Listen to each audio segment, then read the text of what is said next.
Hey everybody, welcome back. Miss Calabrese here. So today we're going to be talking about viruses. All right, so as far as what viruses are, there is a little bit of debate about whether we can consider them alive or not living things. They don't exist on the same tree of life that the rest of us do, right? So we've looked at that tree of life in the past, how they're the three domains of life, the archaea, the bacteria, and the eukarya. Viruses aren't involved in that. They do evolve and change over time, but they don't have some of like the basic parts of life that we consider necessary to define something as living. Right? So also they're incredibly small. So viruses took a long time to discover just because of their size. So much smaller than bacteria even. So the discovery basically involved using a filter that had pores in it small enough that bacteria could not even fit through the filter. And then filtering uh, that fluid was still infectious afterwards, could still cause disease. So the reasoning was, okay, there's something in here that's smaller than bacteria that's still able to cause disease. And so that's how viruses were inferred. All right, so a couple sides of this debate on whether or not they're living or not living. They do have DNA or RNA, not both, but they have one or the other, and that genetic material can evolve and change over time. Uh, but they're not able to replicate on their own, so they can't reproduce on their own. They absolutely need to be inside a living cell in order to reproduce, right? So they don't have the basic cellular machinery necessary to reproduce on their own. And so that's why a lot of biologists will refer to them as being active or inactive versus being alive or dead, just because they don't meet some of those basic criteria of life. All right, so because of the way that they reproduce, which is getting inside of a living cell and kind of taking over that cell genetically, it turns out that a lot of life on Earth has been altered by viruses. So our evolution involves a lot of viral interaction. Right, so even to the point where if you look at your DNA right now, so the DNA that's inside your cells, about 10 to 20% of it is actually viral DNA that's just gotten lodged into your genetic sequence over time and has never been gotten rid of. So they are incredibly important in the evolution of life on Earth. Because of this way that they multiply, how they need to get inside your cells, we refer to them as obligate intracellular parasites. So obligate because they have to, intra meaning within, and cellular inside a cell. So they need to get inside of a cell in order to reproduce. All right, so we do classify viruses in the same way that we classify living things. It's just that we're using basically nucleic acid sequences to look at how related the different viruses are to one another.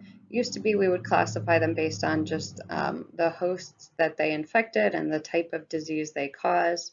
But now we've got, now that we've got genetic evidence, we've got more data to help us classify them based on actual genetic relatedness.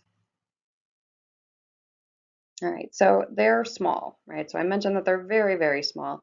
They're almost the smallest infectious agents, meaning the smallest agents that are capable of causing infectious disease, with the exception of prions. So prion caused diseases are smaller.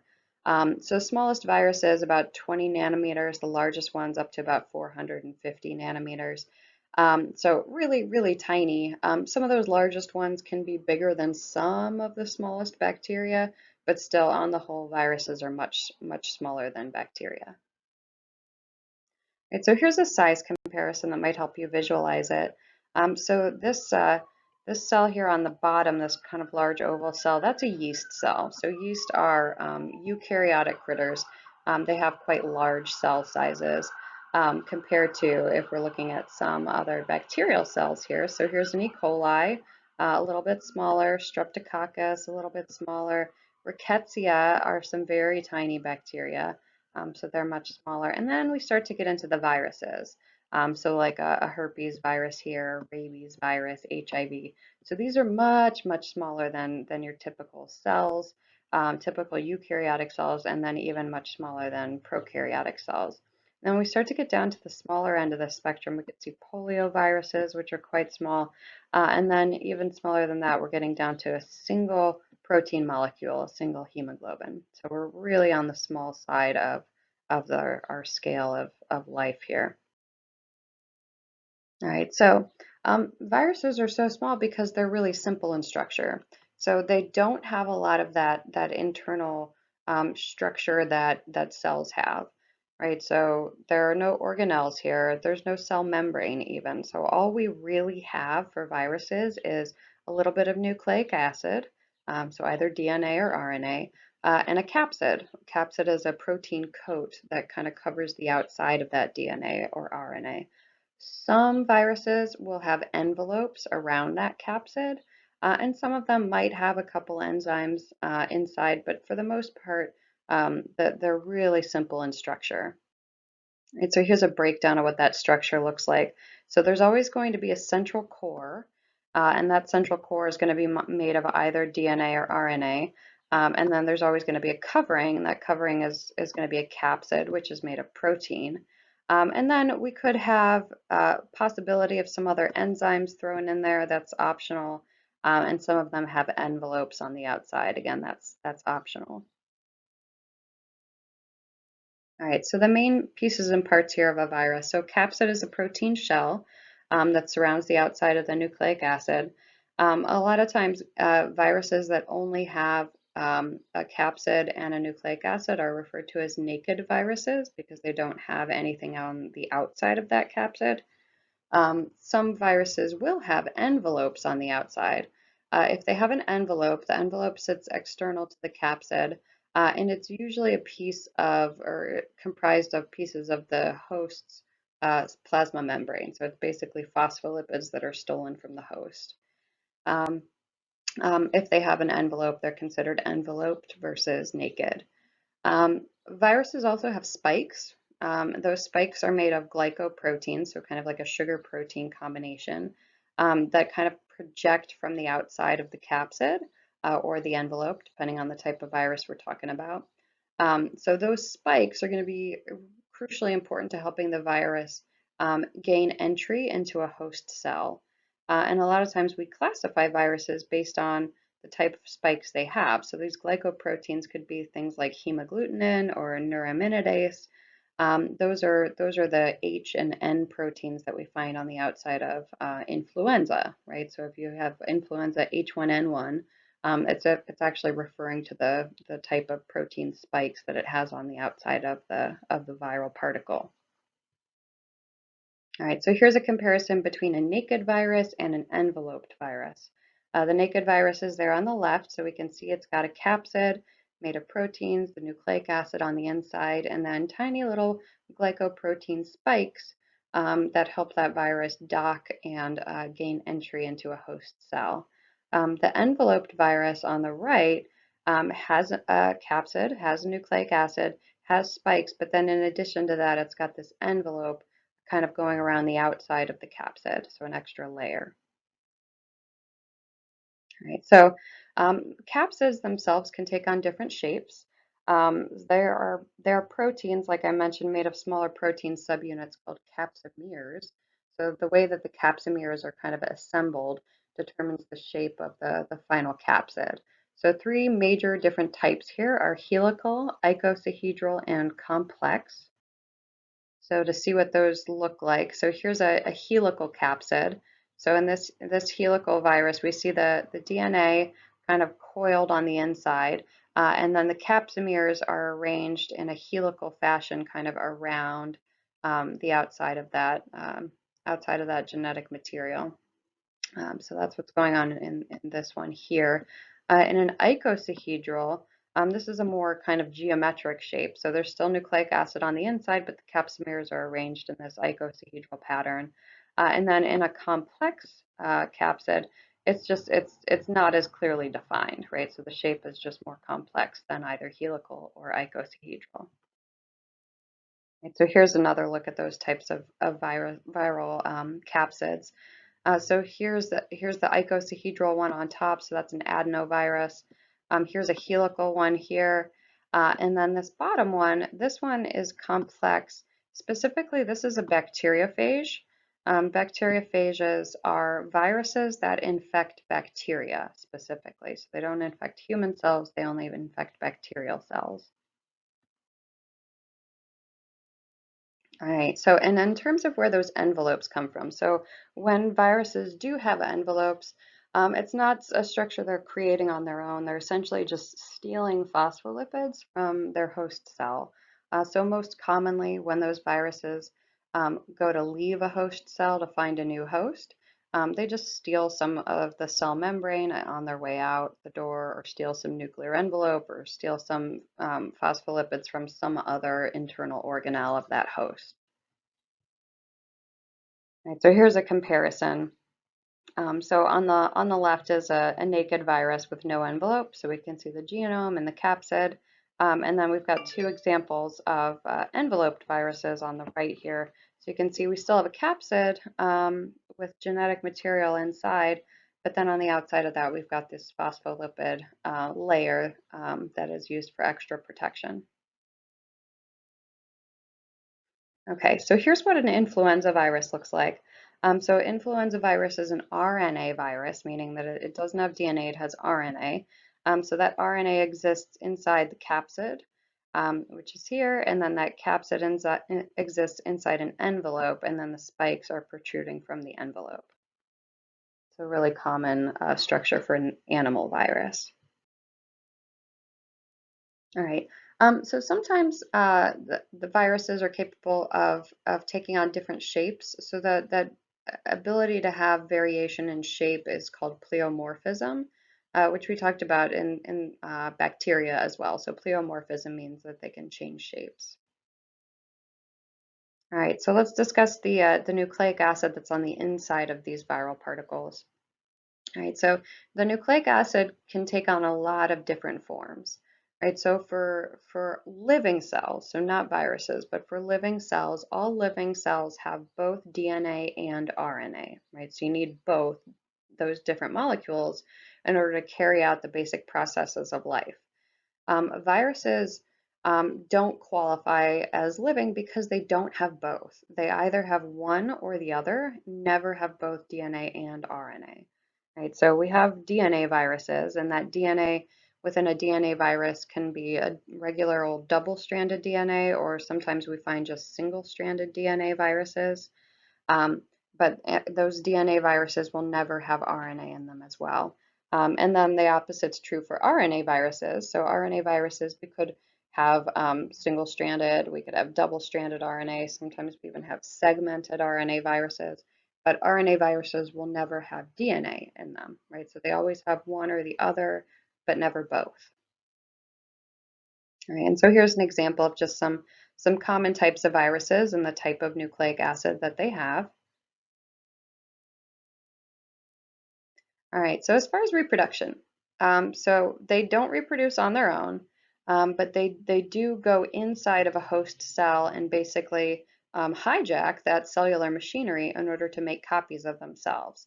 So we're going to talk about first the reproduction of bacteriophages. So bacteriophages, like I mentioned, are viruses that infect bacteria. So we're going to talk about their life cycle first. All right, so and here's what a bacteriophage looks like. So it's a virus, it's infecting a bacterium. So here's the E. coli down here, bacterium that it's infecting. And we can see what it does here is we've got the capsid, we've got the DNA that's inside that capsid. The DNA will get injected into the host cell, but the capsid will remain outside the host cell. So that's how bacteriophages infect. Right, so two different possible life cycles for bacteriophage infection here. So we're going to go through both of them, starting with the lytic cycle. So this lytic cycle begins with the first step is called attachment. So we've got our bacterium here, we've got the bacterial chromosome on the inside of the bacterium, and then over here we've got our bacteriophage that's docking onto the outside of the bacterial cell. Right, so that first step where it uses its spikes in order to attach to the cell is called attachment. The next step after that is called penetration, and so that's when that bacteriophage is basically going to inject its DNA or RNA into the bacterial cell. Now that the viral DNA has been injected into the bacterial cell, it will begin to take over. And now that bacterial cell is going to use that viral DNA as a recipe to make more viruses, essentially. So it's going to start making more viral capsids, more viral DNA, more viral glycoproteins. And so we've got all these different viral components now that are being manufactured inside of that bacterial cell. Next step is maturation, sometimes called assembly, because this is where we take all of those little viral pieces and parts and assemble them into fully formed virions. And then the last step is release. So release happens by these viruses basically rupturing the cell on their way out to go find a new host cell. All right, so the lysogenic cycle is just sort of a variant of the lytic cycle.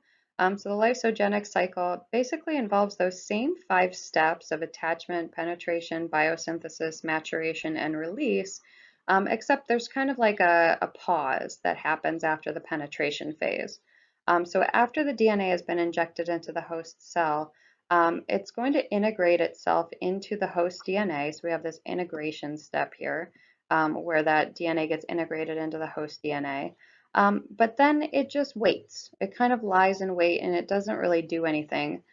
So this prophage now, which is the DNA that's inside the bacterial DNA, will just continue to get replicated. So as that bacterium grows and divides and reproduces itself and makes copies of itself, the virus is also being made copied. All right, so now we've got a whole bunch of little new baby bacteria here, and each of those new bacterial cells has that viral prophage in it, so that viral DNA is embedded in the bacteria.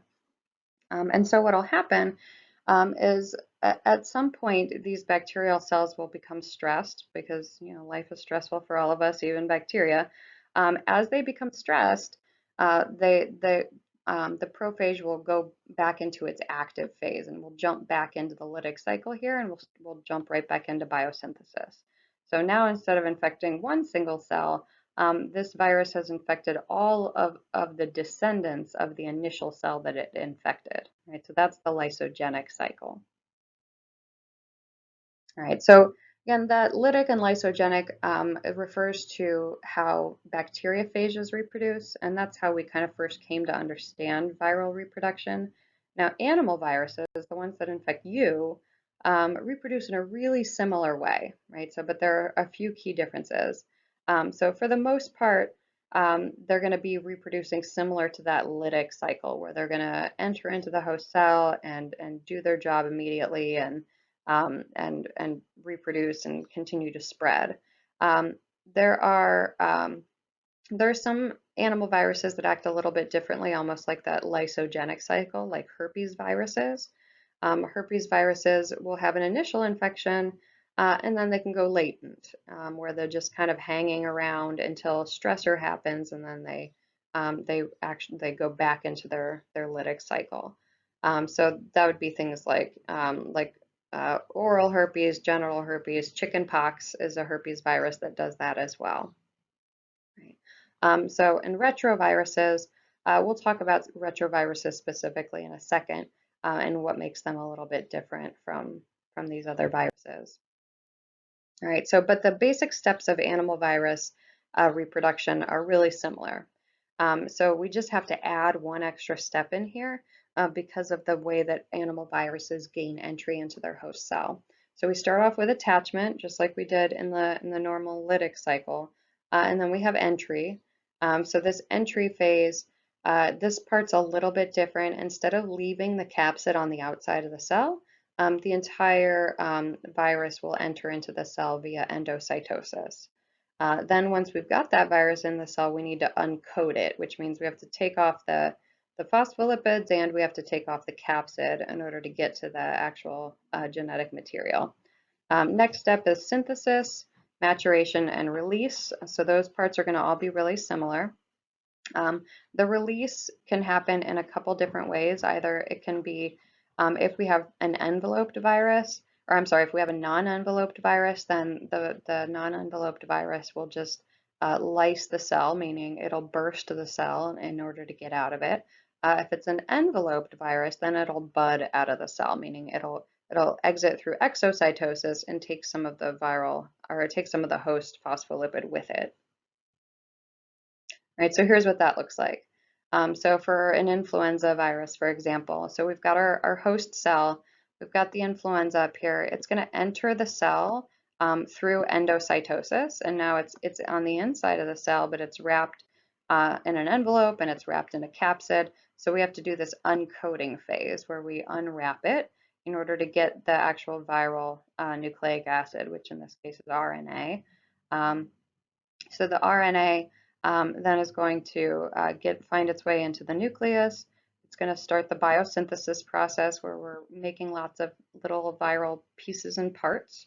Then we do the maturation or assembly phase where we put all those pieces together.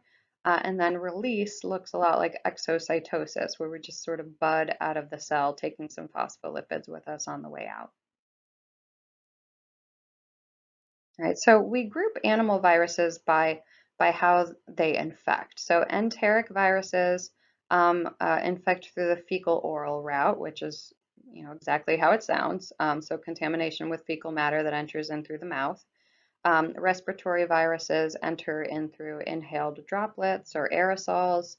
Zoonotic viruses enter from an animal, so like getting bit by an animal that's rabid can cause the rabies virus to take over. And then sexually transmitted viruses infect through sexual intercourse. All right. A quick note on tropism here. So you've probably noticed that some viruses tend to infect certain cell types, right? So that if you get the flu virus it really likes the cells of your respiratory tract, right? It doesn't so much like to infect your skin cells or your digestive cells, right? It's really a respiratory virus, which means it's only going to infect those respiratory cells. HIV infects T lymphocytes specifically, so it's not going to infect anything else. Polio likes cells of the central nervous system and the brain and spinal cord. So the tropism is just an affinity for viruses to certain types of cells, right? So like the coronavirus, for example, it tends to really like respiratory cells, like HIV, but it turns out that it can also like some other cells. It likes a certain cell receptor that we find associated with a lot of epithelial cells in the respiratory tract, but we also find receptors for this virus on cells in your digestive tract. So we can see some digestive effects of that virus as well. So tropism is just an affinity for a particular type of cells, and it usually has to do with the type of surface receptors those cells have so that the virus can make its way inside the cell. Okay. So a few different types of interaction with host. So a lot of times when we think about getting a virus, we're usually thinking about an acute infection. So that means a short duration, self-limiting. The virus disappears once your immune system takes over. But there are also persistent infections, and those infections are when a virus establishes itself and then stays for years or even longer. Right, so of persistent infections, we're going to kind of categorize those depending on how they behave. So persistent infections can be latent, they can be chronic, or they can be slow. So a latent infection is one that infects you and then just kind of lays low until it is reactivated. So for herpes viruses, you get an initial infection and then it goes away and then it'll reactivate later. Same thing's true for chickenpox, right? So you get your initial chickenpox infection, and then it can reactivate itself later on in life and reappear as shingles. right? Chronic infections are ones that are going to always be detectable. So once you get them, you just have it. So you have hepatitis. And slow infections are ones that you get kind of an initial infection and then a slow, steady climb as the virus increases its load over time. Right, so here's sort of a graphic to help visualize those different types. So a latent infection, one where you've got your initial chickenpox outbreak and you feel really sick with the chickenpox, and then it lays low. It's latent for a long time where you're non-infectious, and then something activates it later. So usually this is a stressor or just the regular loss of immune function that happens as we age will trigger the shingles to come out. A chronic infection is one where you get your initial viral dose and then it just keeps on going, right? You just continue having hepatitis B for the rest of your life. Um, for a slow infection like HIV, so you get your initial HIV infection where you have like flu-like symptoms and just kind of feel under the weather, and then it seems to go away and you start feeling better, but then you get this really slow increase of the HIV in your system until you eventually end up with AIDS. Okay, so I do want to talk about HIV specifically because of the way that it reproduces, and we should kind of understand the reproductive cycle of HIV. So here we see an HIV viral particle that's ready to infect a host cell. So this would be a T lymphocyte here, and this is the cell membrane of that T lymphocyte. There's a surface receptor on that T lymphocyte that the spikes, one of these glycoprotein spikes from the virus, can dock onto that T lymphocyte. And the T lymphocyte has the receptor to receive it. Right, so that's our first step. That's attachment. After attachment, then we go through the entry phase. And so the entry phase looks like endocytosis, where the envelope of the virus is just going to kind of merge with the phospholipids of the cell membrane, and now the viral capsid has entered into the host cell. Right, then we have to do the uncoating. When we do the uncoating, we kind of take off the capsid and we reveal the viral RNA and also an enzyme here. So remember I said some viruses can carry their own enzymes with them, and HIV is one of those. It carries an enzyme called reverse transcriptase. Right, so that reverse transcriptase is going to be really important for this next step, which is reverse transcription. And that's basically the ability to take this viral RNA and convert it into DNA. Right, so that's a step that most normal living cells are not capable of. Right, so your cells on their own cannot convert RNA into DNA. They can do the opposite. They can convert DNA into RNA. That's called transcription, and that's a normal function of living cells. But this reverse transcription is not normal, and you need the reverse transcriptase enzyme in order to be able to do it. And so that's why HIV carries that enzyme with him, because it's the only thing that makes him capable of doing this step of conversion of his RNA into a single-stranded DNA. Right, now that it's the nucleic acid is in a DNA form, it can easily be incorporated into the host DNA. So we go into this replication step where we're integrating the viral DNA into the host DNA. Right, so now we're inside the nucleus. Our viral DNA is totally incorporated into the hosts. And then we do our biosynthesis where we're using that viral DNA to create copies of the viral RNA, copies of the glycoproteins, copies of the reverse transcriptase, and copies of the capsid. And then we can do the maturation or assembly process and put all of those little pieces and parts together until we have fully formed virions. And then those virions can release by budding out of the host cell, right? So basically through exocytosis, take some phospholipids with them to form a new envelope and go on to infect their next T lymphocyte. All right, quick note on oncogenic viruses.